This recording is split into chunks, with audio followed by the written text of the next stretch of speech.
दफा फिर से भारत ने पाकिस्तान को आइसोलेट कर दिया है। यूं ही हम चीखते चलाते रहेंगे। मैं अपना दर्द नहीं देख रहा, ओवरऑल देख पाया। और जाके देखो, एक मिनट मेरी बात सुन, कश्मीर जाके देखो।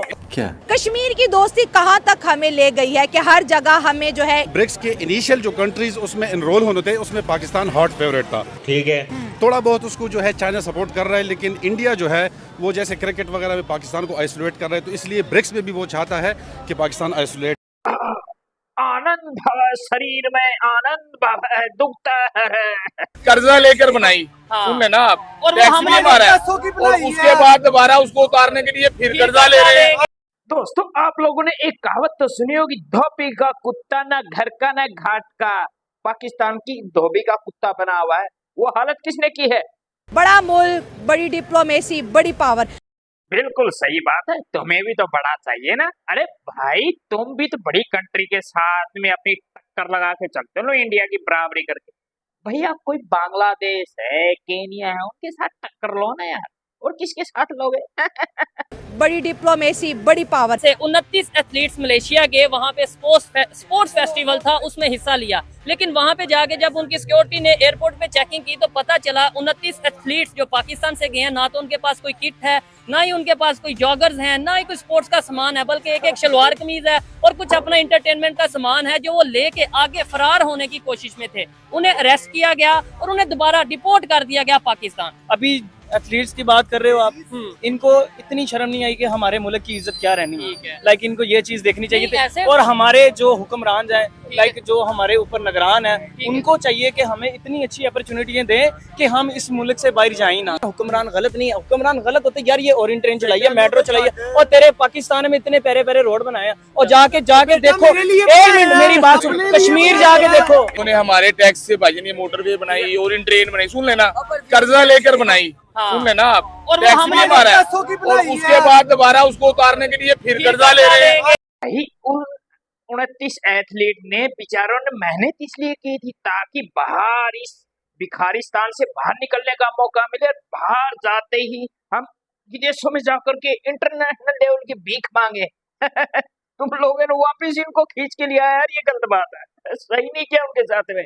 जाने देते बेचारे, इंटरनेशनल लेवल पे भीख मांगने जा रहे थे। तेरी की बड़ा मुल्क, बड़ी डिप्लोमेसी, बड़ी पावर। फिर से भारत ने पाकिस्तान को आइसोलेट कर दिया है। पिछले साल की बात करें तो पाकिस्तान के सबसे मीठे गहरे दोस्त चाइना ने बहुत कोशिश की थी कि पाकिस्तान को ब्रिक्स के अंदर शामिल किया जाए, लेकिन इंडिया ने वीटो पावर का इस्तेमाल करके पाकिस्तान को बाहर कर दिया है। कश्मीर की दोस्ती कहां तक हमें ले गई है कि हर जगह हमें जो है इंडिया का सामना करना पड़ा और इंडिया हमें हर इंटरनेशनल फोरम से आइसोलेट करता हुआ दिखाई।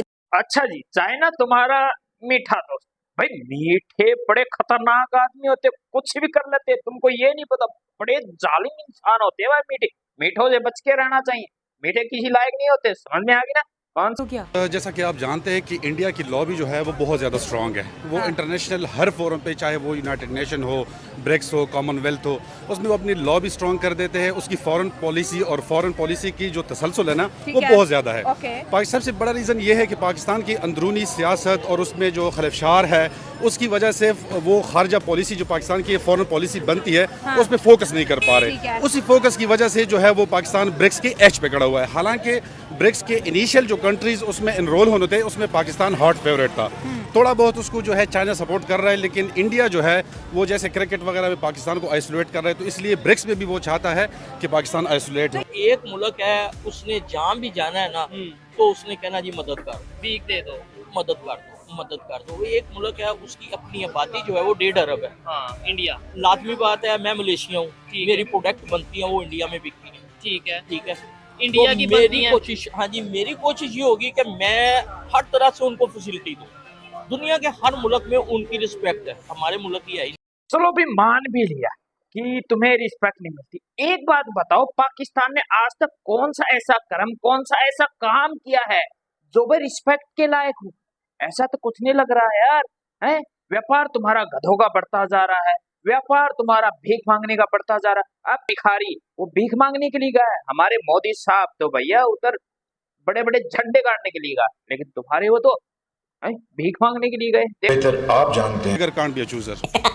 कभी हमारे फॉरेन पॉलिसी अफगानिस्तान के लिए अलग बन जाती है, इंडिया के लिए अलग बन जाती है। हाँ। ठीक है, एक हमारी हुकूमत आती है, वो 3 साल के लिए पॉलिसी बनाती है, वो अफगानिस्तान के साथ उसके अच्छे ताल्लुकात होते हैं। लेकिन दूसरी हुकूमत आती है, वो प्रीवियस हुकूमत पे वो तनकीद करती है कि इसकी पॉलिसी ठीक नहीं है। इंडिया ने जो उनको चावल देना वो सस्ता देंगे। हाँ बिल्कुल मुनासिब अब हमारे मुल्क में एक चीज हमारे मुल्क की प्रोडक्ट है, वो हमें ही सस्ती नहीं मिलती। अब चीनी है, किसी को क्या? मैं बताता हूँ जी, चीनी है। ठीक है जो चीज आपका मुल्क में वाफर होगी वो आपको सस्ती होनी मिलेगी। चाहिए। जहाँ पे जो चीज वाफर होती है वो कहते हैं इसको एक्सपोर्ट कर दो। ठीक है चले कर दें, मैं हमें कहता हूँ फिर कोई भी मसला नहीं, एक्सपोर्ट नहीं, कर दें, करें। एक्सपोर्ट। लेकिन बेटे पाकिस्तान आप करेंगे तब जब वो फैसिलिटी मुझे दे रहे हैं आप, बिल्कुल मुझे वो 50 रुपए किलो दें ना आप, उसको जितनी मर्जी आप एक्सपोर्ट कर दें।